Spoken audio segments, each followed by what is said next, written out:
नमस्कार, न्यूज़ 10 में आप सभी का स्वागत है। मैं हूं आपके साथ भावना नैयर। न्यूज़ 10 में नजर डालेंगे देश दुनिया की प्रमुख खबरों पर। खबरें होंगी संसद के शीतकालीन सत्र से जुड़ी हुई।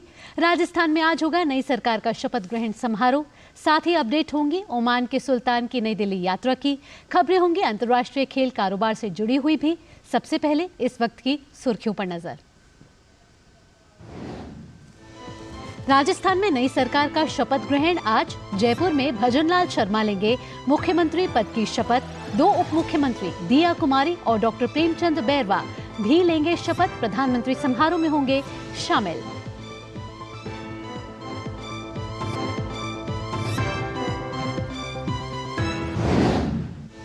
संसद के शीतकालीन सत्र में आज दोनों सदन में अहम विधायी कामकाज सूचीबद्ध।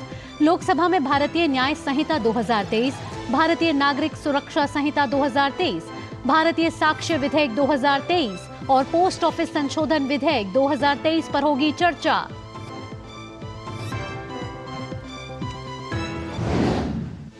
संसद की सुरक्षा में सेंध मामले में फरार चल रहे एक आरोपी ललित मोहन झा को दिल्ली पुलिस ने किया गिरफ्तार।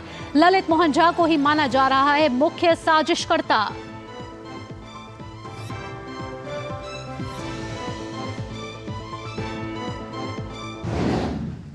ओमान के सुल्तान हैथम बिन तारिक भारत की 3 दिवसीय यात्रा पर आज नई दिल्ली पहुंचेंगे। प्रधानमंत्री नरेंद्र मोदी समेत तमाम वरिष्ठ नेताओं के साथ करेंगे बैठक।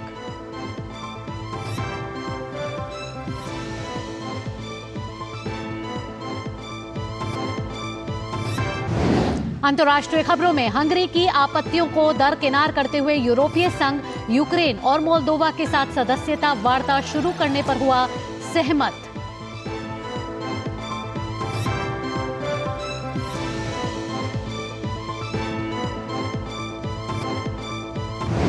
और खेल की खबरों में जोहान्सबर्ग में भारत और दक्षिण अफ्रीका के बीच तीसरे और अंतिम T20 क्रिकेट मैच में टीम इंडिया ने दक्षिण अफ्रीका को 106 रन से हराकर सीरीज में 1-1 की बराबरी की। कुलदीप यादव ने झटके 5 विकेट।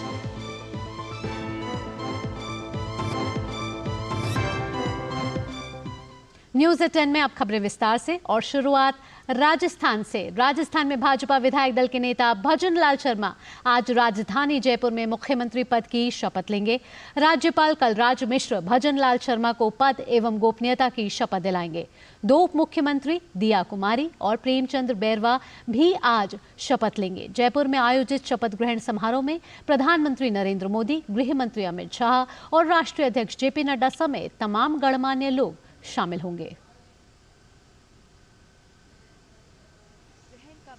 सज रहा है, पंडाल लगाए जा रहे हैं और ये तैयारी है राजस्थान के मुख्यमंत्री और उप मुख्यमंत्रियों की ताजपोशी की। शुक्रवार को राजस्थान के नए मुख्यमंत्री शपथ लेंगे। राजस्थान के नए मुख्यमंत्री भजनलाल शर्मा के शपथ ग्रहण समारोह की तैयारियां जोरों पर हैं। राजस्थान के जयपुर स्थित एल्बर्ट हॉल पर विशाल मंच तैयार कराया जा रहा है। इसमें बड़ी संख्या में लोगों के बैठने की व्यवस्था की जा रही है। प्रधानमंत्री नरेंद्र मोदी, गृह मंत्री अमित शाह, पार्टी अध्यक्ष जेपी नड्डा समेत कई गणमान्य लोग समारोह में शामिल होंगे। राजस्थान में मनोनीत मुख्यमंत्री भजनलाल शर्मा के साथ दिया कुमारी और प्रेमचंद बैरवा भी शपथ लेंगे। इस बीच राजस्थान के मनोनीत मुख्यमंत्री भजनलाल शर्मा ने जयपुर में अपने समर्थकों से मुलाकात की। इस दौरान समर्थकों में खासा जोश देखा गया। इस मौके पर राजस्थान में प्रदेश अध्यक्ष सीपी जोशी ने कहा कि पूरे राजस्थान के कार्यकर्ताओं में उत्साह है और ऊर्जा का वातावरण बना हुआ है। कल भव्य समारोह होगा। प्रदेश के यशस्वी मुख्यमंत्री माननीय भजनलाल जी शर्मा मुख्यमंत्री के रूप में शपथ लेंगे। एक सामान्य कार्यकर्ता के रूप में काम करते करते इस स्थान पर पहुंचे हैं, तो पूरे राजस्थान के कार्यकर्ताओं में एक उत्साह है, एक ऊर्जा का वातावरण बना है और आम जन में भी लोगों में खुशी है। इस बीच राजस्थान के मनोनीत उप मुख्यमंत्री डॉक्टर प्रेमचंद बैरवा ने पूर्व मुख्यमंत्री अशोक गहलोत सरकार के दौरान कानून व्यवस्था की स्थिति पर सवाल उठाया है। मैं एससी मोर्चे का राष्ट्रीय कार्यकारिणी का सदस्य था। मैं हर स्टेट में घूमता था, लेकिन जो राजस्थान में ज़्यादा हुआ है और इसके खिलाफ हमने कई बार आंदोलन भी किया, लेकिन अब हम ये सरकार आगे निश्चित रूप से जो लॉ एंड ऑर्डर रहेगा ये मजबूत रहेगा। भारतीय जनता पार्टी जो करती है वो कहती है, जो करती है, और जो नहीं कहती है वो भी करके दिखाती है। गौरतलब है कि भाजपा ने राजस्थान की सत्ता में धमाकेदार वापसी की है। विधानसभा चुनाव में भाजपा ने कांग्रेस को बुरी तरह मात देकर सत्ता से उखाड़ फेंका है। Bureau report, DD news. Rajasthan के मनोनीत मुख्यमंत्री भजनलाल शर्मा ने आज शपथ ग्रहण से पहले गोविंद देव जी मंदिर में पूजा अर्चना की।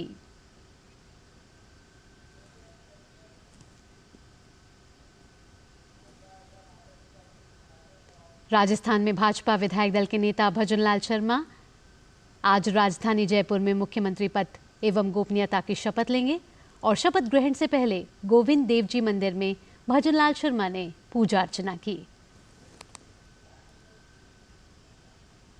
वहीं राजस्थान के मनोनीत उप मुख्यमंत्री प्रेमचंद बैरवा ने आज शपथ ग्रहण से पहले जयपुर के मोती डूंगरी गणेश मंदिर में पूजा अर्चना की। प्रेमचंद बैरवा ने कहा कि पिछले 5 सालों में कांग्रेस के शासन में राजस्थान पिछड़ गया है। उन्होंने कहा कि पार्टी ने जो भी जिम्मेदारी उन्हें दी है उसे वे पूरी ईमानदारी से निभाएंगे।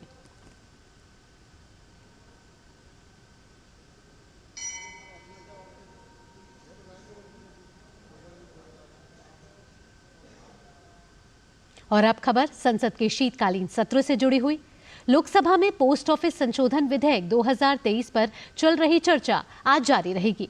विधेयक के पारित होने के बाद केंद्रीय गृह मंत्री अमित शाह भारतीय न्याय द्वितीय संहिता 2023, भारतीय नागरिक सुरक्षा द्वितीय संहिता 2023 और भारतीय साक्ष्य द्वितीय विधेयक 2023 को चर्चा और पारित करने का प्रस्ताव करेंगे। इन तीनों विधेयकों पर सदन में एक साथ चर्चा की जाएगी। इसके अलावा दोपहर बाद संसद के दोनों सदनों में सांसद अपने प्राइवेट मेंबर बिल पेश करेंगे।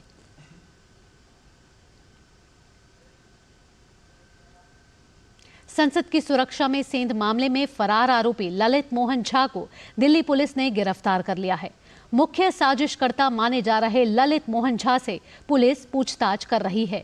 इससे पहले इस मामले में गिरफ्तार 4 आरोपियों को पटियाला हाउस कोर्ट ने 7 दिन की पुलिस रिमांड में भेज दिया था। दिल्ली पुलिस की स्पेशल सेल ने 15 दिनों की रिमांड मांगी थी। आपको बता दें कि लोकसभा में कूदने वाले दोनों लोगों का नाम सागर शर्मा और मनोरंजन डी है।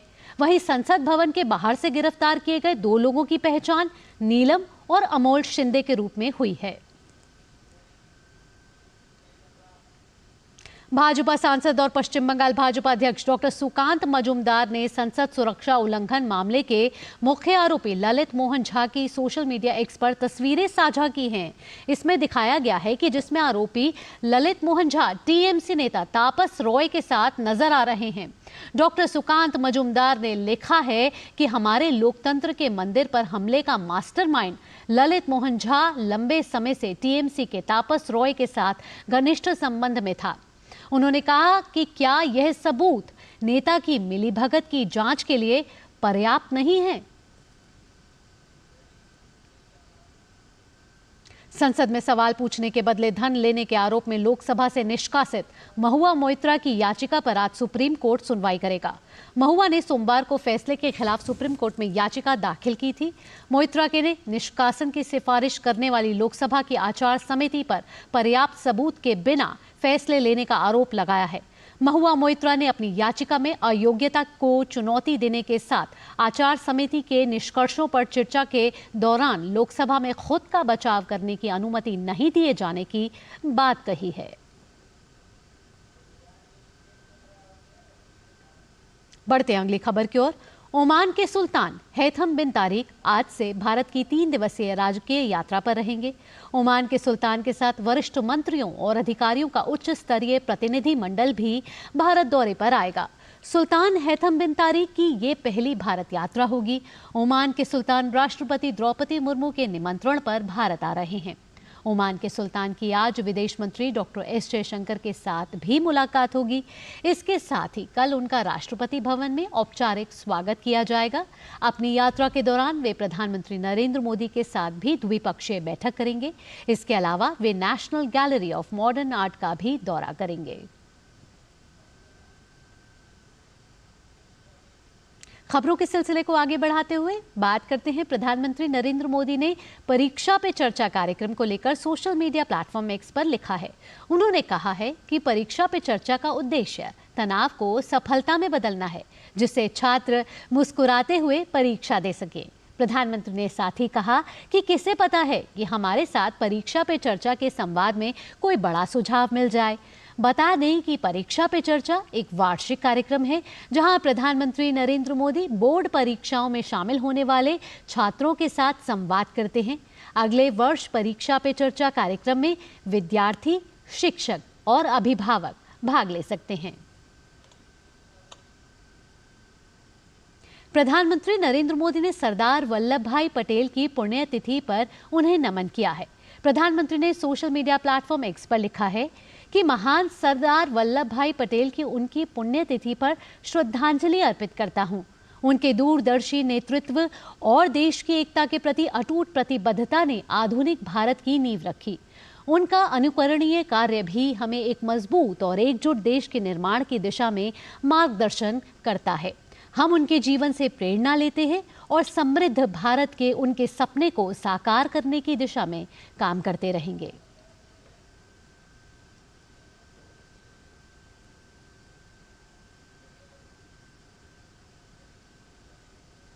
वहीं उत्तर प्रदेश के मुख्यमंत्री योगी आदित्यनाथ ने लखनऊ में सरदार वल्लभ भाई पटेल को उनकी पुण्यतिथि पर पुष्पांजलि अर्पित की है। इस मौके पर योगी आदित्यनाथ ने कहा कि आज का भारत सरदार वल्लभ भाई पटेल के सपनों का भारत है।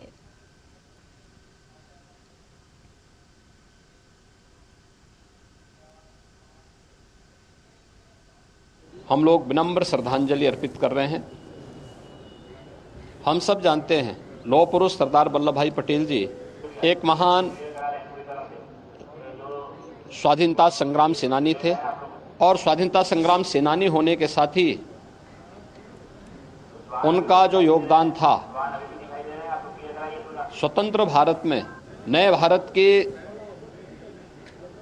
शिल्पी के रूप में उनका जो योगदान था 563 रियासतों को भारत गणराज्य का हिस्सा बनाना और आज का जो भारत है यह भारत सरदार वल्लभ भाई पटेल के सपनों का भारत है। और अब खबरें विकसित भारत संकल्प यात्रा से जुड़ी हुई।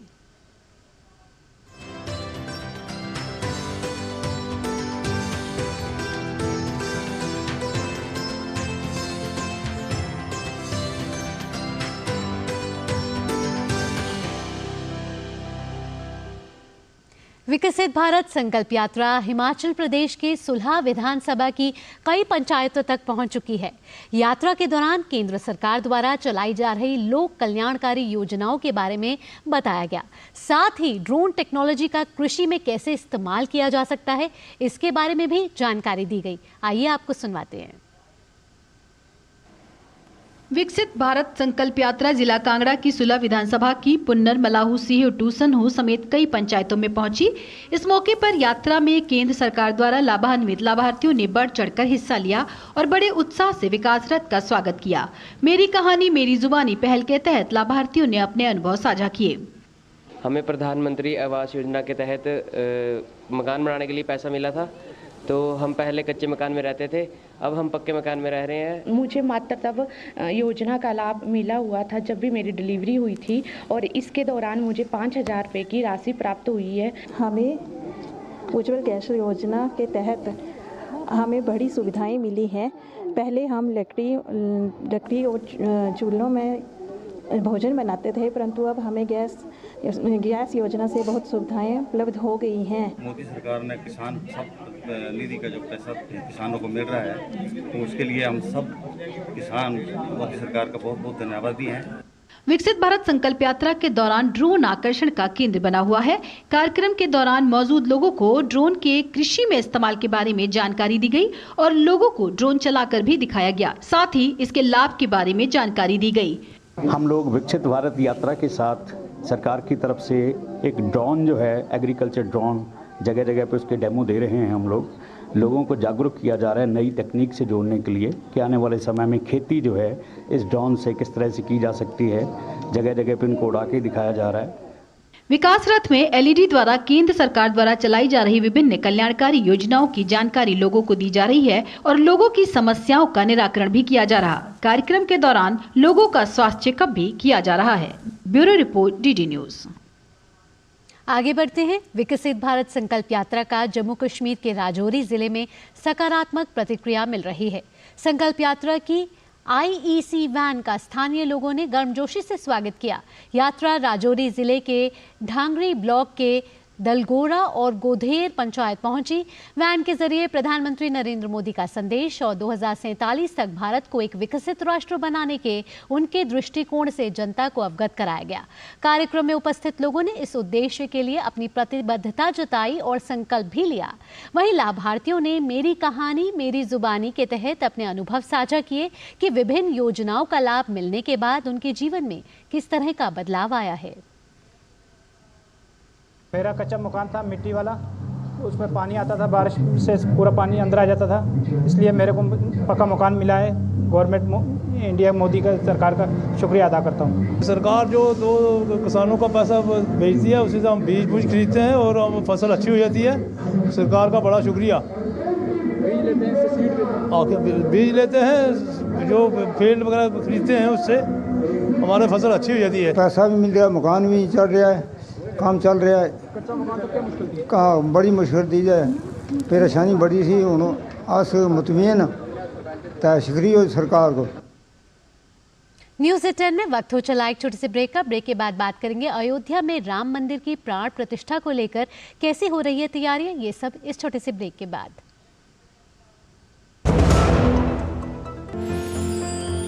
साल बरस और सदी नहीं, एक युग गुजर जाएगा।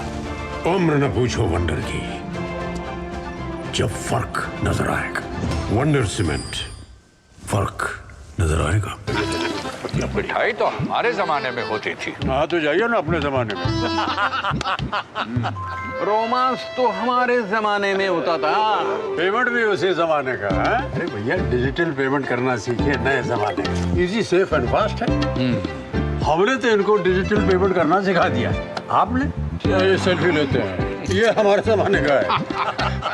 आरबीआई कहता है कि डिजिटल पेमेंट अपनाओ, औरों को भी सिखाओ। तुम्हें पता है इन्वेस्टर्स के लिए एक इन्वेस्टर प्रोटेक्शन फंड होता है IPF। लेकिन अगर तुम्हारा ट्रेड एक्सचेंज पर एग्जीक्यूट नहीं हुआ या फिर कोई गारंटीड रिटर्न्स वाली स्कीम है तो ये IPF आपकी मदद नहीं कर सकता है। और अगर आपका ब्रोकर ही डिफॉल्टर बन जाए तो फिर IPF आपको कॉम्पेंसेशन दिला सकता है। कहाँ से सीखा? NSE की साइट पर। सोच कर समझ कर इन्वेस्ट कर। NPS में सबसे अच्छा फायदा क्या है कि अगर मान लीजिए किसी एम्प्लॉइज को इक्विटी मार्केट का नॉलेज नहीं है, वो भी इसमें बेनिफिट ले सकता है। क्यों? क्योंकि आपका जो फंड होता है फंड मैनेजर मैनेज करता है। एम्प्लॉय अपने हिसाब से अपने सारे रेशियोज को डिसाइड कर सकता है और इसका बेनिफिट ले सकता है। ये सबसे अच्छी ट्रांसपेरेंट मैनर में वे है इसके NPS की। दूसरा है कि आप इसके ऐप को भी डाउनलोड कर सकते हैं, उससे आप रेगुलर अपना मॉनिटरिंग कर सकते हैं। अपने बेहतर कल को सुनिश्चित करने के लिए NPS जरूरी है। साल बरस और सदी नहीं, एक युग गुजर जाएगा। उम्र न पूछो वंडर की, जब फर्क नजर आएगा। वंडर सीमेंट, फर्क नजर आएगा। ब्रेक के बाद न्यूज़ 10 में आप सभी का स्वागत है। बढ़ते हैं अगली खबर की ओर और बात करते हैं अयोध्या की। अयोध्या में राम मंदिर की प्राण प्रतिष्ठा के लिए 12 ज्योतिर्लिंग में से पहले ज्योतिर्लिंग सोमनाथ महादेव के सानिध्य में श्री राम नाम मंत्र लेखन चल रहा है। पेश है हमारी एक खास रिपोर्ट। अयोध्या में अगले महीने 22 तारीख को राम मंदिर में प्रभु श्री राम की प्राण प्रतिष्ठा होने वाली है। रामलला का भव्य मंदिर बनने जा रहा है, जिसकी तैयारी हो रही है। इस कार्यक्रम में साक्षी होने का ज्यादा से ज्यादा लोगों को अवसर प्राप्त हो, इसलिए श्री सोमनाथ ट्रस्ट ने सोमनाथ स्थित राम मंदिर में 1 करोड़ 11 लाख श्री राम नाम मंत्र लेखन का संकल्प लिया था, जिसमें सोमनाथ दर्शन करने वाले यात्रियों और स्थानीय लोगों के प्रयासों से 40 दिन में 85 लाख से ज्यादा मंत्र लेखन हो चुका है। આનો એક જ ઉદ્દેશ છે કે પૂરા ભારતભરમાં ऐक्यता જળવાઈ રહે અને રામ રામ કરતે કરતે રામ રાજ્ય થાય ભારત, એવું સૌનો સંકલ્પ છે અપેક્ષા છે એ રામને આભારી છે. રામ એમના મનમાં વસેલા છે અને પૂરા ભારતભરમાં राम राम राम થતું રહેશે. जो सोमनाथ जी की पूजा के लिए चंद्रमा ने चंद्रलोक में से जिनकी उत्पत्ति की, वो भी आज बहुड़ी संख्या में यानी समूह में भगवान राम नाम का लेखन कर रहे हैं और लाखों की तादाद में वो लेखन करने के बाद वो सभी लेखन भगवान अयोध्या में भगवान राम के चरणों में हम अर्पण करेंगे। चंद्रमा के द्वारा स्थापित किए सोमनाथ मंदिर की प्रतिष्ठा करने के लिए स्थानीय चंदवंशी तीर्थ पुरोहित भी इस कार्यक्रम में सहभागी बने और भव्य मंत्र लेखन में शामिल होकर अयोध्या में राम मंदिर की प्रतिष्ठा महोत्सव में साक्षी बनने का सौभाग्य प्राप्त किया। राम नाम का जो अभी जप लिखना चल रहा है, जो हमारे पूज्य मोदी जी ने शुरू की, ये बाबा इतने खुश है कि उन्होंने खुद अपने हाथ से लिखा पूरा लाइन और बहुत ही खुश है। बोले कि राम नाम का जो मंत्र है वो सबसे ज्यादा पावरफुल मंत्र है और इस मंत्र के जाप से संसार का भव सागर हम पार कर सकते हैं। सोमनाथ से अयोध्या राम नाम मंत्र लेखन यज्ञ का शुभारंभ प्रधानमंत्री नरेंद्र मोदी ने किया था। बाद में गुजरात के मुख्यमंत्री भूपेंद्र पटेल ने भी कार्यक्रम में हिस्सा लिया था। यहाँ लिखे राम मंत्र अयोध्या में बन रहे राम मंदिर में समर्पित किए जाएंगे। Bureau report, DD news. Ayodhya में आगामी 22 जनवरी को प्रभु श्री राम की होने वाली प्राण प्रतिष्ठा के लिए तैयारियां जोरों पर हैं। श्री राम जन्मभूमि तीर्थ क्षेत्र ट्रस्ट द्वारा इस ऐतिहासिक मौके पर पूरे देश और दुनिया से श्री राम भक्तों को आमंत्रित किया गया है और उनके लिए अयोध्या में व्यापक इंतजाम भी किए जा रहे हैं। देखिए अयोध्या से हमारी एक खास रिपोर्ट।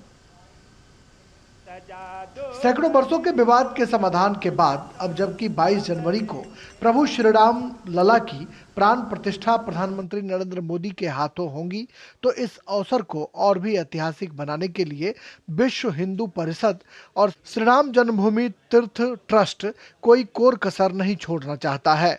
अयोध्या के रानूपली में 45 एकड़ में इन श्रद्धालुओं के रुकने का इंतजाम किया जा रहा है। लगभग 15,000 लोगों की व्यवस्था की जा रही है, जिनमें से 150 डॉर्मेट्री होंगे और हर डॉर्मेट्री में इतनी क्षमता होगी कि लगभग 6,000 से 15,000 लोग इसमें रह सकेंगे। इसके अतिरिक्त कर्मचारियों और कार्यकर्ताओं के लिए भी रुकने की व्यवस्था होगी। साथ ही यहाँ 6 भोजनालय की भी सुविधा दी गई है, जिसमें प्रति भोजनालय लगभग 28 से 3,000 लोगों को भोजन कराया जा सकेगा। संतों के रहने की व्यवस्था कार सेवकपुरम में की गई है।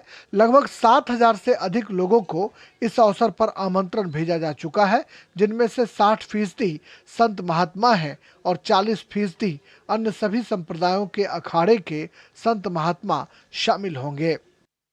ये अपना जो पूरा भौगोलिक क्षेत्रफल है 45 एकड़ का है। यहाँ पर लगभग 4,500 संतों के रहने की व्यवस्था है और हमने सबको एक कमरे बना कर दिए हैं। सबको भोजन मिले, सबको यहाँ थोड़ी छाया मिल जाए, रात्रि यहाँ निवास कर लें, सुबह दर्शन करें और अपने अपने गंतव्य पर प्रस्थान करें। ऐसी एक व्यवस्था हम लोग यहाँ तीर्थ क्षेत्रपुरम में 22 जनवरी उसके आगे जो संपूर्ण देश से लोग आने वाले हैं उनकी व्यवस्था यहाँ पर कर रहे हैं। वहीं दूसरी ओर सूबे के पीडब्ल्यूडी मिनिस्टर जितिन प्रसाद और राज्य मंत्री ब्रजेश सिंह ने अयोध्या पहुंचकर विकास कार्यों का जायजा लिया। उन्होंने सर्किट हाउस सभागार में अयोध्या के विकास कार्यों की समीक्षा बैठक की। उन्होंने कहा कि 15 दिनों के अंदर राम नगरी खिलकर सामने आएगी। अयोध्या में चल रहे सभी विकास कार्य समय से पूर्ण करने के निर्देश दिए गए हैं। आने वाली 22 तारीख को प्राण प्रतिष्ठा कार्यक्रम होगा और उससे पहले भी जो यहाँ योजनाएं बन रही हैं समय सीमा बांध दी गई है। जो हमारी सड़कें हैं, जो यहाँ सौंदर्यीकरण के कार्य हैं, जो सेतु रेलवे ओवरब्रिज के कार्य हैं और जो बिल्डिंगों के कार्य हैं, उन सभी के लिए समय सीमा में पूरे करने के निर्देश दे दिए गए हैं। और आप देखिएगा आने वाले 15 दिनों में अयोध्या नगरी बिल्कुल खिल के सामने आएगी। जो प्रधानमंत्री जी और माननीय मुख्यमंत्री जी के मंशानुरूप ये अयोध्या नगरी का कायाकल्प किया गया है।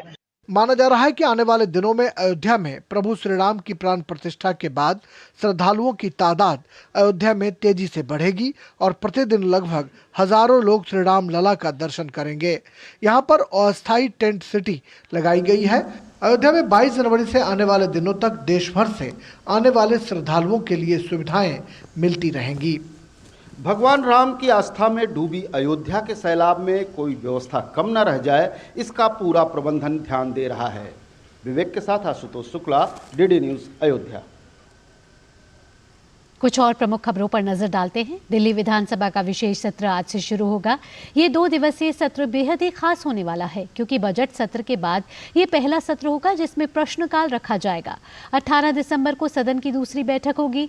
सत्ता पक्ष और विपक्ष दोनों के तीखे तेवरों को देखते हुए माना जा रहा है कि यह सत्र काफी हंगामेदार रहेगा। विपक्ष इस सत्र को 2 की जगह 10 दिन तक चलाए जाने की मांग कर रहा है।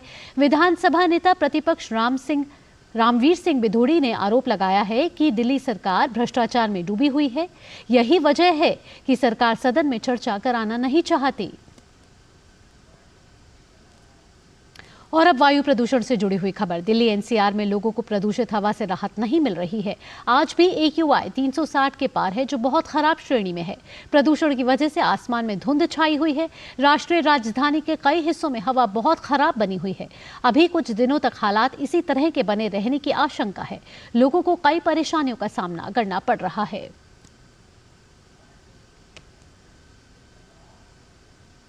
प्रधानमंत्री नरेंद्र मोदी 17 दिसंबर से अपने संसदीय क्षेत्र काशी की 2 दिवसीय दौरे पर रहेंगे। उनके दौरे को लेकर काशी की महिलाओं में काफी उत्साह है। महिलाएं सरकार की कल्याणकारी योजनाओं से काफी खुश और उत्साहित हैं। प्रधानमंत्री एक बार फिर काशी के दौरे पर आएंगे।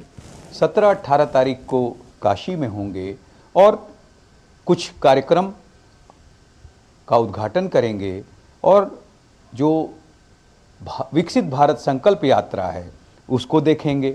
साथ ही काशी तमिल संगमम का उद्घाटन करेंगे। ऐसे में जो काशी में महिलाएं हैं उनमें कितना उत्साह है, इसके लिए हम काशी की महिला से बात करेंगे। आप बताइए, आपके नेता, यहाँ के सांसद, देश के प्रधानमंत्री एक बार फिर काशी दौरे पर आ रहे हैं और जब आते हैं तो ढेर सारे उपहार देते हैं योजनाओं के रूप में काशी वासियों को। तो इस बार का आगमन आप लोगों के लिए बहुत सारी सत्ता आई और गई, परंतु आज तक ऐसा भाई कभी नहीं किसी को मिला था कि महिलाओं के बारे में वो सोचता था। महिलाओं के शौचालय के बारे में किसी ने नहीं सोचा, उज्ज्वला योजना के बारे में किसी ने नहीं सोचा। एक ही आदरणीय प्रधानमंत्री मोदी जी ने सोचा है। जब से मोदी साहब काशी में अपना सांसद हुए हैं तब से काशी की बिजली जो है इसके लिए तो कितनी सराहनीय काम किया जाए कि कभी बनारस की बिजली गई नहीं, वरना बनारस में तो बिजली रहती ही नहीं थी। यहाँ तक कि पानी के लिए तरसना पड़ता था। और जब से ये डबल इंजन की सरकार हुई है जब तब से पानी की कोई बिजली का कभी परेशानी आई नहीं। बनारस की सड़कें जो आजकल मतलब हम लोग तो बचपन से देख रहे हैं कि उबड़ खाबड़ हमेशा टूटा फूटा रहता था, आज सड़कें चौड़ी भी हो गई हैं और साफ़ सुथरी और अच्छी भी हो गई हैं। हर जगह लाइट है, बिजली है, पानी है, कभी किसी चीज़ की कभी कोई कमी नहीं हुई है। और हम लोग सभी महिलाएं, लड़कियां, बच्चे सब सुरक्षित हैं। कभी भी कोई 12 बजे रात को जाए, 1 बजे रात को, किसी को कभी डर नहीं है क्योंकि मोदी है तो मुमकिन है। सबको कुछ न कुछ लाभ मिल रहा है। जैसे किसी ने बताया कि सुकन्या योजना, किसी ने बताया किसान सम्मान निधि के बारे में। और काशी विश्वनाथ धाम जो अद्भुत हो गया है, जो पैर से नहीं चल पा रहे हैं उनके लिए भी विशेष व्यवस्था है व्हील चेयर से जाने की, और इसका काशीवासी पूरा आनंद उठा पा रहे हैं, अद्भुत और दिव्य काशी विश्वनाथ धाम का। Doctor Harkesh Bahadur Singh Gautam, DD news, Varanasi. केंद्रीय मंत्री हरदीप सिंह पुरी ने बताया है कि देश की अर्थव्यवस्था 5वें पायदान पर पहुंच गई है। प्रेस वार्ता में हरदीप सिंह पुरी ने कहा कि अंतरिक्ष और विज्ञान प्रौद्योगिकी पर विशेष ध्यान दिया जा रहा है और अंतरिक्ष प्रौद्योगिकी को लगातार बढ़ावा मिल रहा है। उन्होंने कहा कि पीएम मोदी के नेतृत्व में 9 साल में विकास के अनगिनत कार्य हुए हैं। मंत्री जी ने जो 9 साल में, और अभी तो 10 साल होने वाले हैं, जो हमारे यहाँ डेवलपमेंट वर्क हुआ है, अगर आप 1947 से लेकर 2014 का इतिहास देखें तो एक तरफ वो पीरियड और दूसरे साथ हमारा जो 2014 का पीरियड, हमारी अर्थव्यवस्था 10वें स्थान से 5वें स्थान पर पहुंची है. That in itself is a significant pointer. But more than that, आज अगर आप पिछले क्वार्टर के आंकड़े देखें 7.6%, एशियन डेवलपमेंट बैंक ने जो प्रोजेक्शन किया हमारा ग्रोथ रेट का, it has taken it up to 6.7. So multilateral bank, outside agencies are putting their faith in the India development story. और अब बिजनेस से जुड़ी खबरों पर नजर डालते हैं. सरकारी खरीद की प्रक्रिया को सुलभ और पारदर्शी बना रहे जेम पोर्टल ने वित्त वर्ष 2023-2024 के केवल 6.5 महीनों में ही सीपीएसई खरीद 1 लाख करोड़ रुपए से अधिक हो गई है. पिछले वर्ष की तुलना में सीपीएसई द्वारा खरीद में ये 166% की वृद्धि है. पेश है ये खास रिपोर्ट. सरकारी खरीद पोर्टल जीईएम अथवा जेम पोर्टल सरकार के लिए काफी फायदेमंद साबित हो रहा है. जेम पोर्टल से सरकारी खजाने को हर साल हजारों करोड़ रुपए की बचत हो रही है. यही नहीं, इस पोर्टल पर लगातार सरकारी खरीद के आंकड़े नए नए कीर्तिमान बना रहे हैं. वित्त वर्ष 2023-24 के केवल 6.5 महीनों में ही सीपीएसई द्वारा खरीद 1 लाख करोड़ रुपए से अधिक हो गई है. पिछले वर्ष की तुलना में वित्त वर्ष 2023-24 में जेम के माध्यम से सीपीएसई द्वारा खरीद में 166% की वृद्धि हुई है. जेम पर सीपीएसई द्वारा की गई खरीद कुल जेम जीएमवी का लगभग 63% है. जेम ने वित्त वर्ष 2022-23 में 2 लाख करोड़ रुपए से अधिक की वार्षिक जीएमवी हासिल की थी. अकेले वित्त वर्ष 2023-24 में जेम के माध्यम से सीपीएसई की एकमात्र खरीद 2 लाख करोड़ रुपए होने का अनुमान है, जो पिछले वित्तीय वर्ष के प्रदर्शन से दोगुनी हो जाएगी. सीपीएसई के आंकड़े तो बहुत ही इंटरेस्टिंग है, बहुत ही एनकरेजिंग है. इस वित्तीय वर्ष में पहले 6.5 महीने में ही सीपीएसई ने 1 लाख करोड़ का आंकड़ा पार कर लिया और हमें आशा करते हैं कि इस साल के अंत तक वो 2,10,20 हज़ार करीब पहुँच जाएंगे. करीब 245 सीपीएसईज जेम पे ट्रांजैक्शन करती हैं. उसमें 45 वैसी हैं जो कि एज अ सेलर भी पार्टिसिपेट करती हैं और करीब 25,000 करोड़ से ज़्यादा का व्यवसाय एज सेलर भी करा हुआ है. तो न कि सीपीएसई खरीदती हैं, सीपीएसई जेम पे बेचती भी हैं. कोयला मंत्रालय, बिजली मंत्रालय, इस्पात मंत्रालय और भारी उद्योग मंत्रालय के तहत सीपीएसई चालू वित्त वर्ष में शीर्ष खरीदार के रूप में उभरे हैं. विद्युत मंत्रालय के तहत एनटीपीसी लिमिटेड ने खान विकास और संचालन सेवाओं की खरीद के लिए 40,000 करोड़ रुपए से अधिक मूल्य के कई ऑर्डर दिए हैं. जेम पोर्टल से खरीद में पारदर्शिता तो आई है, साथ ही पुरानी खरीद प्रक्रियाओं में समय और धन की बर्बादी को भी रोका है. सिर्फ सेविंग की बात करें तो करीब आज तक 60,000 करोड़ की सेविंग हो चुकी है इस प्लेटफॉर्म के माध्यम से. डायरेक्ट कैश सेविंग, इसके अलावा इंटेंजिबल सेविंग बहुत हुई है. पेपर की बचत हुई है, समय की बचत हुई है, पेट्रोल की बचत हुई है 10-12 ऑफिस के चक्कर लगाने की. कॉन्फिडेंस में वृद्धि आई है. आज एक छोटा से छोटा भी सप्लायर एस्पायर कर सकता है कि जो हमारे माननीय प्रधानमंत्री ने ऐलान किया कि भाई करप्शन फ्री नेशन होना चाहिए, भ्रष्टाचार को जड़ से उखाड़ के फेंक देना चाहिए, उसमें जेम की बहुत महत्वपूर्ण भूमिका रही है. केंद्र सरकार के सभी मंत्रालयों और विभागों की वस्तुओं और सेवाओं की ऑनलाइन खरीद के लिए सरकारी ई मार्केट जीईएम पोर्टल 9 अगस्त 2016 को शुरू किया गया था. यह पोर्टल ऑफिस स्टेशनरी से लेकर गाड़ियों तक की एक डिटेल श्रृंखला खरीदारी के लिए ग्राहकों को मुहैया कराता है. जीईएम के पास 63,000 से अधिक सरकारी खरीदार संगठन और 62 लाख से ज्यादा सेलर और सर्विस प्रोवाइडर्स हैं, जो गुड्स एंड सर्विसेज की एक विस्तृत श्रृंखला पेश करते हैं. सरकारी खरीद में पारदर्शिता के साथ साथ जेम पोर्टल ने पूरे सरकारी सिस्टम में उत्पादकता को बढ़ाया है. प्रधानमंत्री के विकसित भारत अभियान में जेम पोर्टल एक अहम किरदार निभाने वाला है. कैमरा पर्सन अनिल के साथ देवेंद्र रावत, डीडी न्यूज, दिल्ली. सरकार की योजना पीएम गतिशक्ति को वैश्विक स्तर पर ले जाने की है, जिसकी शुरुआत भारत के पड़ोसियों से की जाएगी. इस बारे में पेश है ये खास रिपोर्ट. केंद्र सरकार विकासशील और विकसित दोनों देशों को एक एकीकृत डिजिटल टूल के साथ अपनी बुनियादी ढांचा योजना प्रक्रियाओं को सुव्यवस्थित करने में मदद करने के लिए पीएम गति शक्ति राष्ट्रीय मास्टर प्लान को वैश्विक स्तर पर ले जाने की योजना बना रही है। जानकारों की माने तो कुछ सीमा पार बुनियादी ढांचा परियोजनाओं की योजना और कार्यान्वयन के लिए पीएम गति शक्ति राष्ट्रीय मास्टर प्लान पहले बांग्लादेश, नेपाल और श्रीलंका जैसे पड़ोसी देशों को पेश किया जा सकता है। बाद में घरेलू परियोजनाओं के लिए विकसित ढांचे के आधार पर अन्य विदेशी परियोजनाओं के लिए एक अलग उत्पाद विकसित किया जाएगा। इस बारे में अधिकारियों ने कहा कि इस प्रणाली को अपनाने के इच्छुक देशों को पीएम गति शक्ति पोर्टल तक सीमित पहुंच मिल सकती है, ताकि यह देखा जा सके कि परियोजनाएं ड्राइंग बोर्ड से कार्यान्वयन तक कैसे जाती हैं। हम पहले से ही गति शक्ति मास्टर प्लान को अन्य देशों में प्रदर्शित कर रहे हैं। पड़ोस में हमने नेपाल में प्रतिनिधिमंडल स्तर का दौरा किया था और वहां की सरकार के निमंत्रण पर बांग्लादेश में भी मास्टर प्लान का प्रदर्शन किया गया था। इस बाबत 30 देशों को भी यह टूल दिखाया गया है। इंफ्रास्ट्रक्चर में सुधार, रोजगार बनाने का, अर्थव्यवस्था को बढ़ाने का और सबको सही जगह पे सुरक्षित पहुंचाने का जो एक पहल है, एक कदम है, गति शक्ति उसको लेकर के एक अगले पड़ाव पे जा रहा है। और क्योंकि टिमोक हम खुद वही काम कर रहे हैं और उसी विजन पे काम कर रहे हैं, तो साथ दोनों को साथ में एकजुट होते हुए ये दोनों की विजन को अलाइन होते हुए देख के मुझे बहुत प्रसन्नता हो रही है, बहुत खुशी हो रही है। PMGSNMP ने 13 राज्यों और 4 केंद्र शासित प्रदेशों की भूमि रिकॉर्ड को भी डिजिटल कर दिया है। यह कार्यक्रम परियोजनाओं को लागू करने में लगने वाले समय और लागत को कम करेगा, क्योंकि यह हितधारकों को इस डेटा तक आसान पहुंच प्रदान करता है। कार्यक्रम के तहत डिजिटल भूमि रिकॉर्ड 249 डेटा भरते हैं। पीएम गति शक्ति को साझा करने के विवरण पर अभी काम किया जाना बाकी है। इसमें टूल के विशिष्ट संस्करणों को अपनाना या प्रत्येक देश में समान संस्करण विकसित करना शामिल हो सकता है। प्राइम मिनिस्टर गति शक्ति नेशनल मास्टर प्लान एक बहुत ही विजनरी प्लानिंग टूल है, जिससे अब हम रिजल्ट्स देख रहे हैं और बहुत ही इम्प्रेसिव रिजल्ट्स हैं कि हमारी प्लानिंग की कॉस्ट कम हो गई है और हमारी गति भी बढ़ गई है प्लानिंग में, और जो हम सैंक्शंस लेते हैं।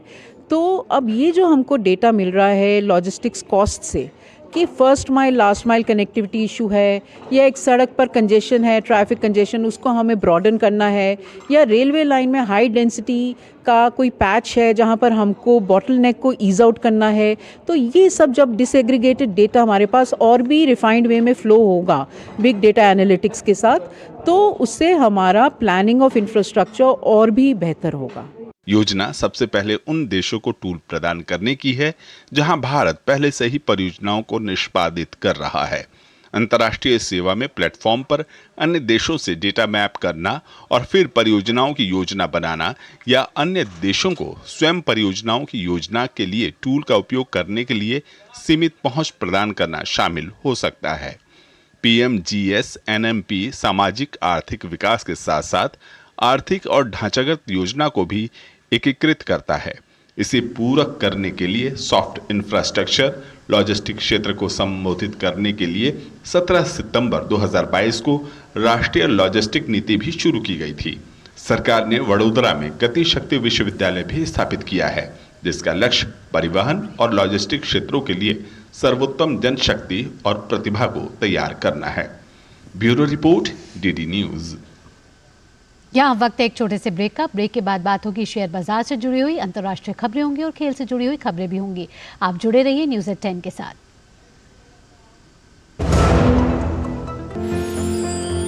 साल, बरस और सदी नहीं, एक युग गुजर जाएगा। उम्र न पूछो वंडर की, जब फर्क नजर आएगा। वंडर सीमेंट, फर्क नजर आएगा। अब क्या देख रहे हो पापा? तुम कहते हो ना कि स्टॉक मार्केट में बहुत सोच समझकर इन्वेस्ट करना चाहिए। बस थोड़ा सा ज्ञान ले रहा हूँ। किससे? हर एक स्टॉक्स एक्सपर्ट है, मस्त एजुकेशनल वीडियोस बनाता है और अच्छी इन्वेस्टमेंट की टिप्स भी देता है। पापा इन वीडियोस पे ना जाएं, अपना रिसर्च खुद करें या सेबी रजिस्टर्ड इन्वेस्टमेंट एडवाइजर से संपर्क करें। एजुकेशन के नाम पर कुछ इन्फ्लुएंसर्स अक्सर इन्वेस्टर को मिसगाइड करते हैं, नुकसान आपका होगा। सोच कर, समझ कर, इन्वेस्ट कर। ब्रेक के बाद आपका स्वागत है। बढ़ते अगली खबर की ओर। घरेलू शेयर बाजार में रिकॉर्ड बढ़त का सिलसिला बरकरार है। हफ्ते के आखिरी कारोबारी दिन सेंसेक्स में 300 अंकों की बढ़त दिखी। दूसरी ओर निफ्टी भी 21,250 के पार पहुंच गया। बाजार में आईटी और मेटल स्टॉक्स में चौतरफा खरीदारी दिखी। निफ्टी में हिंडाल्को और इन्फोसिस 2% तक की मजबूती के साथ टॉप गेनर्स के रूप में कारोबार करते दिखे, जबकि HDFC टॉप लूजर के रूप में कारोबार करता दिखा। इससे पहले गुरुवार को सेंसेक्स 929 अंकों की उछाल के साथ 70,514 अंक पर बंद हुआ था। वहीं रुपया डॉलर के मुकाबले 83.30 के स्तर पर सपाट ढंग से कारोबार करता दिखा। देश में लॉजिस्टिक्स की कास्ट को लेकर आधिकारिक आंकड़े जारी कर दिए गए हैं। यह पहली बार है जब वाणिज्य मंत्रालय ने NCAER के सहयोग से देश में लॉजिस्टिक्स की लागत का अनुमान लगाया है। रिपोर्ट में बताया गया है कि साल 2021 साल 2022 के लिए भारतीय अर्थव्यवस्था में लॉजिस्टिक्स की लागत GDP का 7.8% से 8.9% के बीच रही है। वाणिज्य मंत्रालय में विशेष सचिव सुमिता दावरा से बात की है हमारे संवाददाता अजय मिश्रा ने। आइए आपको सुनाते हैं। हमारे साथ स्पेशल सेक्रेटरी हैं वाणिज्य मंत्रालय में श्रीमती सुमिता दावरा। बात करने के लिए बहुत धन्यवाद मैम। ये जो पहली बार हमने एस्टिमेट किया है उसकी फाइंडिंग्स क्या हैं, कहाँ है हमारी लॉजिस्टिक कॉस्ट? जी, लॉजिस्टिक्स कॉस्ट को हमको 10% से बिलो करना है 2030 तक। ये हमारे माननीय प्रधानमंत्री जी ने लास्ट ईयर जब नेशनल लॉजिस्टिक्स पॉलिसी का लॉन्च किया है, ये टारगेट हमको दिया गया है। अब लॉजिस्टिक्स कॉस्ट को सबसे पहले तो हमें बेंचमार्क करना है, मेजर करना है, उसकी बेसलाइन इस्टेब्लिश करनी है।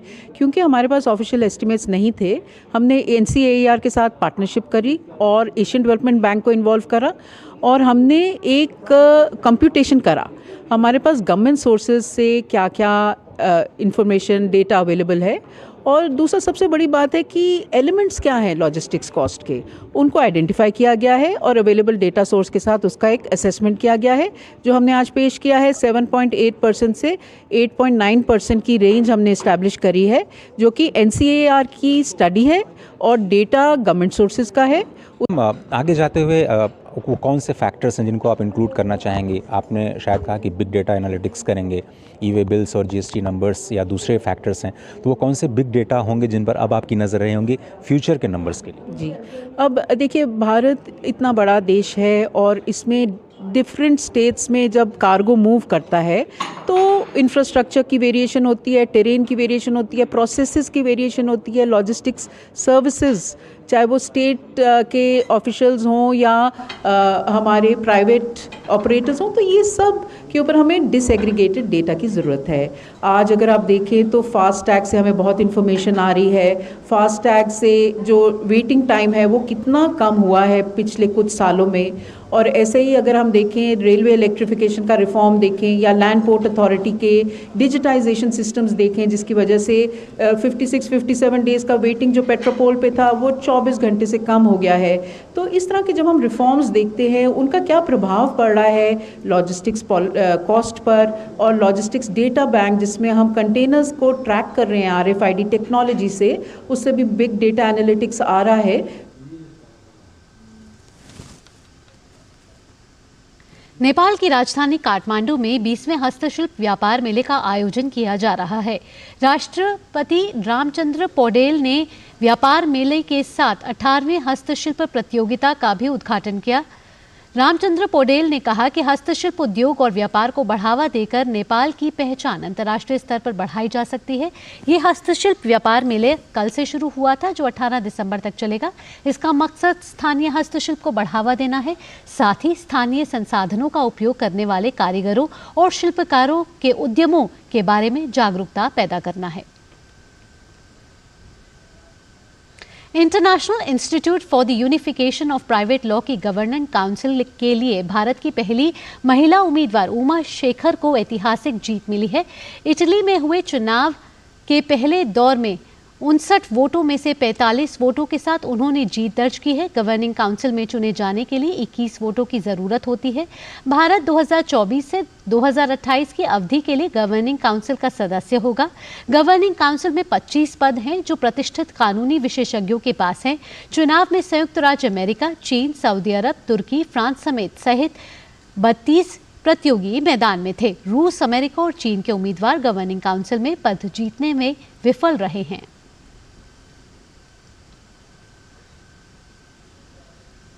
यूरोपीय संघ के नेता यूक्रेन और मोल्दोवा के साथ सदस्य वार्ता शुरू करने पर सहमत हो गए हैं। ब्रसेल्स शिखर सम्मेलन के दौरान यूरोपीय संघ ने इस पर निर्णय लिया है। हालांकि हंगरी लगातार यूक्रेन को यूरोपीय संघ में शामिल करने के खिलाफ रहा है। हंगरी की आपत्तियों के बावजूद ईयू के अध्यक्ष चार्ल्स मिशेल ने इसे यूक्रेन के लिए बड़ा कदम बताया है। वहीं यूक्रेन के राष्ट्रपति वोलोडिमिर ज़ेलेंस्की ने निर्णय का स्वागत किया है। उन्होंने इसे यूक्रेन और पूरे यूरोप के लिए एक जीत करार दिया।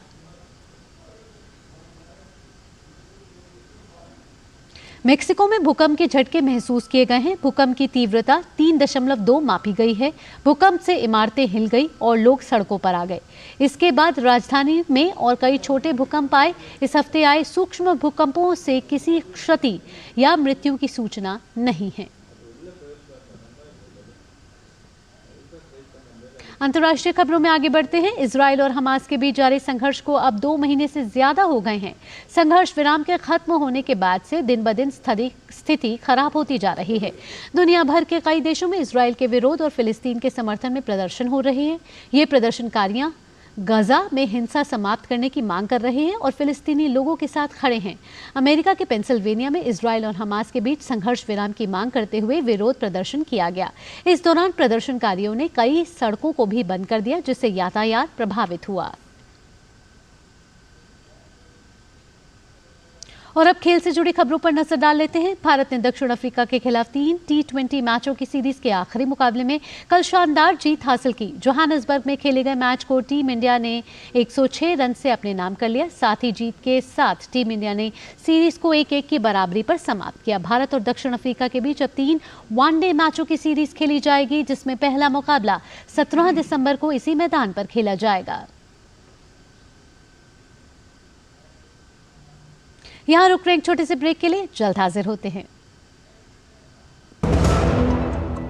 अब क्या देख रहे हो पापा? तुम कहते हो ना कि स्टॉक मार्केट में बहुत सोच समझकर इन्वेस्ट करना चाहिए। बस थोड़ा सा ज्ञान ले रहा हूं। किससे? हर एक स्टॉक्स एक्सपर्ट है, मस्त एजुकेशनल वीडियोस बनाता है और अच्छी इन्वेस्टमेंट की टिप्स भी देता है। पापा इन वीडियोस पे ना जाएं। अपना रिसर्च खुद करें या सेबी रजिस्टर्ड इन्वेस्टमेंट एडवाइजर से संपर्क करें। एजुकेशन के नाम पर कुछ इन्फ्लुएंसर्स अक्सर इन्वेस्टर को मिसगाइड करते हैं। नुकसान आपका होगा। सोच कर समझ कर इन्वेस्ट कर। मेरा काम वाइंडिंग का है, रिपेयरिंग का करता हूँ, मजदूरी का लाइन है। अब आज तो मेरा शरीर काम कर रहा है, कल मेरा शरीर नहीं काम करेगा तो मुझे कौन सपोर्ट करेगा? पेंशन नहीं है तो जीवन नहीं है। फिर ये ऐसा है जैसे शरीर के अंदर खून का होना, अगर खून नहीं है तो शरीर बेकार है। एनपीएस में जो मेरी आमदनी है उसमें मैं थोड़ा थोड़ा जमा कर लेता हूँ और मुझे पूरा यकीन भी है कि मेरा बुढ़ापा सही कटेगा पेंशन के थ्रू। अपने बेहतर कल को सुनिश्चित करने के लिए एनपीएस जरूरी है। साल, बरस और सदी नहीं, एक युग गुजर जाएगा। उम्र न पूछो वंडर की, जब फर्क नजर आएगा। वंडर सीमेंट, फर्क नजर आएगा। ब्रेक के बाद न्यूज़ 10 में आप सभी का स्वागत है। बढ़ते हैं और खेल की खबरों को जानते हैं। मलेशिया में पुरुष हॉकी जूनियर विश्व कप के सेमीफाइनल में कल जर्मनी ने भारत को 4-1 से हरा दिया। इस मैच में चारों क्वार्टर में जर्मनी की टीम भारत पर हावी रही और भारतीय टीम को पलटवार करने का कोई मौका नहीं दिया गया। जर्मनी की टीम ने खेल के 8वें, 30वें, 41वें और 98वें मिनट में गोल दागे। भारत की ओर से एकमात्र गोल खेल के 11वें मिनट में किया गया।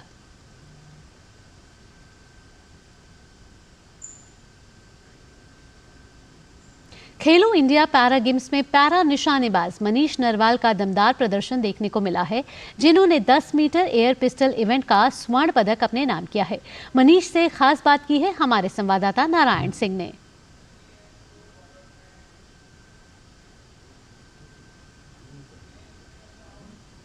खेलो इंडिया पैरा गेम्स में भारतीय पैरा एथलीट्स का शानदार प्रदर्शन जारी है और इस वक्त हमारे साथ है मनीष नरवाल, जिन्होंने कि 10 मीटर एयर पिस्टल एसेशन इवेंट में गोल्ड मेडल जीता है। और मनीष, बहुत बहुत बधाई, जिस तरह का प्रदर्शन रहा है। टोक्यो में भी आपने गोल्ड जीता था और एशियन गेम्स हांगझोउ में भी ब्रॉन्ज मेडल, उससे पहले जो 2018 में एशियन गेम हुए थे वहाँ गोल्ड था। तो इस उपलब्धि को किस तरह से देखते हैं कि जो पहला एडिशन है वहाँ पर फिर एक बार आपका गोल्ड मेडल आया? काफ़ी अच्छा रहा आज का प्रदर्शन, क्वालिफिकेशन भी अच्छी थी और फाइनल्स भी मतलब अच्छे थे हमारे। और ये जो खेलो इंडिया है इससे जो हमारे यूथ हैं उनको काफ़ी बढ़ावा मिलेगा और आने वाले टाइम में हम ओलंपिक्स में डेफिनेटली इससे भी ज़्यादा मेडल जीत के लाएंगे। इस तरह के आयोजन होते हैं उससे खिलाड़ियों को एक्सपोजर मिलता है, क्योंकि अगर पैरा गेम्स की बात करें तो एक्सपोजर बहुत ज़रूरी है खिलाड़ियों के लिए। इससे कितना मदद मिलेगा आप लोगों को? सर ये ना अभी फर्स्ट टाइम हुआ है खेलो इंडिया पैरा गेम्स। इससे पहले अगर मैं देखूं तो पैरा के लिए इस टाइप की कोई भी योजना नहीं थी और ये जो हमारे आने वाले यूथ जनरेशन है उसको काफ़ी बढ़ावा देगी और काफ़ी स्पोर्टिव इवेंट होता है एज ए इंटरनेशनल। जैसे हमारा इंटरनेशनल लेवल पे मैचेस होते हैं तो इसी टाइप से हमारा खेलो इंडिया भी इसी मतलब उसी फीलिंग को साथ में रखते हुए मतलब एज ए जैसे इंटरनेशनल में हम जाते हैं तो जो बिहेवियर इंटरनेशनल का होता है ना इसी टाइप से मतलब यहाँ पे देने की पूरी कोशिश की है और डेफिनेटली प्लेयर जो हैं वो बढ़ेंगे आगे। और उनका कहना है कि जिस तरह से सुविधाएं मिल रही हैं और ये आने वाले समय में जो भारतीय एथलीट हैं इसी जीतने की परंपरा को जारी रखेंगे और ज़्यादा मेडल भारत के लिए जीतेंगे। कैमरा पर्सन गौरव गिरी के साथ नारायण सिंह, डीडी न्यूज़, दिल्ली। और अब एक सकारात्मक खबर। कहते हैं समाज के लिए कुछ अच्छा करने के लिए धन की नहीं मन की ज़रूरत होती है। अगर किसी को समाज की भलाई के लिए कुछ बेहतर करना होता है तो वो साधन जुटाने से ज़्यादा प्रयत्न करने पर ध्यान देता है। ऐसे ही सामाजिक भलाई और नेक काम में लगे हैं हिसार शहर के शिवनगर के रहने वाले कुछ युवा जो समाज के गरीब और बेसहारा बच्चों को निःशुल्क शिक्षा देकर उन्हें समाज की मुख्य धारा में लाने का कार्य कर रहे हैं।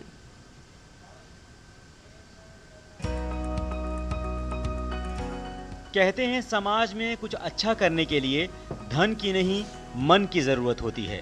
अगर किसी को समाज की भलाई के लिए कुछ बेहतर करना होता है वो साधन जुटाने से ज़्यादा प्रयत्न करने पर ध्यान देता है। ऐसे ही सामाजिक भलाई और नेक काम करने में लगे हैं हरियाणा हिसार शहर के शिवनगर के रहने वाले कुछ युवा जो समाज के गरीब और बेसहारा बच्चों को निःशुल्क शिक्षा देकर उन्हें समाज की मुख्य धारा में लाने का काम कर रहे हैं। ये प्रयास साल 2018 में शुरू हुआ था और अब एक मुहिम बन गया है। यहाँ लोग सेवा भाव से काम करते हैं। प्रयत्न संस्था से जुड़े ये स्वयंसेवी दिन रात शिक्षा की अलख जगाने में जुटे हैं। 3 बच्चों को शिक्षित करने से शुरू हुआ ये सफ़र अब 150 बच्चों तक पहुँच गया है। एक समय में इन बच्चों में से कुछ बच्चे नशे के आदी हो चुके थे तो कुछ गलत राह पर चल रहे थे और कुछ बेसहारा थे। हिसार के सामाजिक कार्यकर्ताओं और सामाजिक संगठनों के सहयोग से आधुनिक क्लासरूम बनाए गए हैं। यहाँ पढ़ने वाले बच्चे कंप्यूटर और टैबलेट पर पढ़ाई कर रहे हैं। शिक्षक अनिल बताते हैं कि यहाँ पढ़ाई करने वाले बच्चे वेबसाइट बनाने जैसे काम चुटकियों में कर लेते हैं। बच्चों को यहाँ शिक्षा के साथ साथ व्यवहारिक ज्ञान के बारे में भी जागरूक किया जाता है। एक पेड़ के नीचे मैं कहूँ कि 3-4 बच्चों के साथ हमने शुरुआत की थी मेरे दोस्तों के साथ और फिर कि कारवां बढ़ता ही चला गया और आज लगभग हमारे पास 150 बच्चे हैं। 150 ये वो बच्चे हैं जिनको मैं कहूँ कि वो शिक्षा की मुख्य धारा में थे ही नहीं। मैं कहूँ कि अलग अलग मैं कहूँ कि वो भटके हुए बच्चे थे, उनके पास कोई दिशा नहीं थी। मैं कहूँ कि उनके हाथ में जो मैं कहूँ कि पेन कॉपी देना भी अपने आप में एक बड़ा चैलेंज था। आज वो बच्चे वेबसाइट डिज़ाइनिंग, डेवलपिंग और भी मैं कहूँ कि ज्योग्राफी और बहुत सारे और जो सब्जेक्ट हैं जिनके ऊपर उनकी बहुत अच्छी कमांड है। जी बहुत अच्छी पढ़ाई चल रही है बच्चों की और मेरा पोता 8वीं में पढ़ता है। एक लड़की है मेरी पोती वो 7वीं में पढ़ती है। जी बहुत अच्छी पढ़ाई चल रही है। अलील मास्टर से जिदन से आए हैं, बच्चों का बहुत सुधार हो गया और जी हमारे बच्चे को हमने इतनी आस नहीं थी भाई इतने बच्चे हमारे इधर पढ़ाई कर जाएंगे। मैं 9th क्लास में पढ़ता हूँ और मैं इंडिया के बारे में बताऊंगा। इंडिया जिसके हम इंडिया की राजधानी न्यू दिल्ली है और ये काफ़ी सारे देशों से टच होता है जैसे कि पाकिस्तान, अफगानिस्तान, नेपाल, भूटान, बांग्लादेश, म्यांमार और यह 3 तरफ से पानी से घिरा हुआ है। एक तरफ अरेबियन सी, एक तरफ बे ऑफ बंगाल, एक तरफ इंडियन ओशियन। और जैसे कि अभी इंडिया के पास G20 की प्रेसिडेंट है। G20 एक संगठन जो 20 देशों द्वारा बनाया गया है। इसके अंदर वो देश आते हैं जिनकी 80% इकोनॉमी, 70% पॉपुलेशन वाले आते हैं। जो इससे पहले जैसे कि इंडोनेशिया के पास थी इंडोनेशिया के बाली में थी, और अब जो आने वाले जो समय होगा, जैसे हर साल में जो G20 प्रेसिडेंट होते हैं ना, वो अलग अलग देशों के पास जाती है। अभी जैसे इंडिया के पास, इसके बाद ब्राज़ील, फिर साउथ अफ्रीका के पास जाएगी। यहाँ शिक्षित होने वाले बच्चों में पढ़ाई की वजह से आए सकारात्मक बदलाव से उनके अभिभावकों के चेहरे पर खुशी साफ तौर पर देखी जा सकती है। प्रयत्न एनजीओ में पढ़ाई करने वाले सभी बच्चों को शिव तांडव पूरी तरह कंठस्थ है। कोई बच्चा भूगोल की गहरी जानकारी रखता है तो किसी को पूरी पीरियोडिक टेबल याद है। Bureau report, DD news. उम्र का बढ़ना एक प्राकृतिक प्रक्रिया है जिसे अक्सर एक समस्या के रूप में देखा जाता है।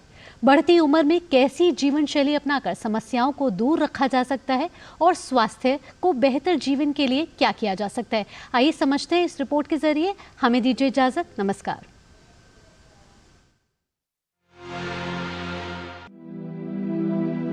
स्वस्थ रहना हर उम्र के लोगों के लिए आवश्यक है, लेकिन बहुत से ऐसे लोग हैं जिनमें उम्र बढ़ने के साथ कई तरह की स्वास्थ्य समस्याएं परेशान करने लगती हैं।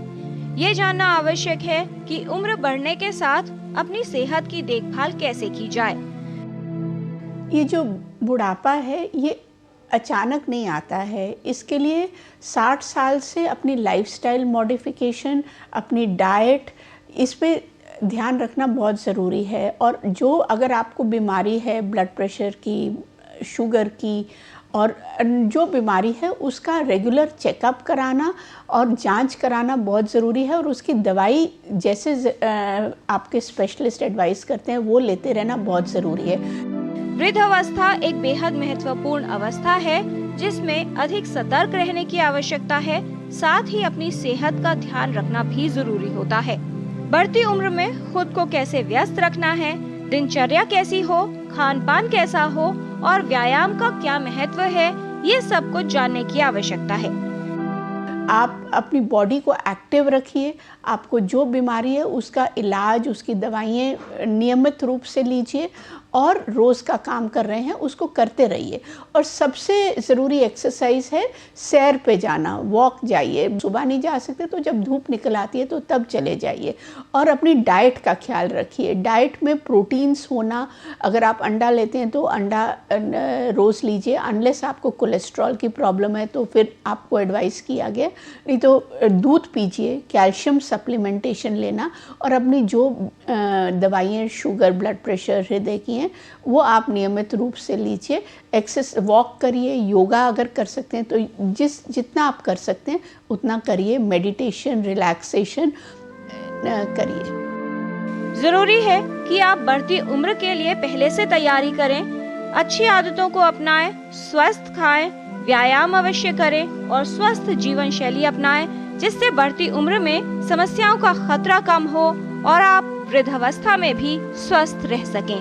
किरण भारद्वाज, DD न्यूज।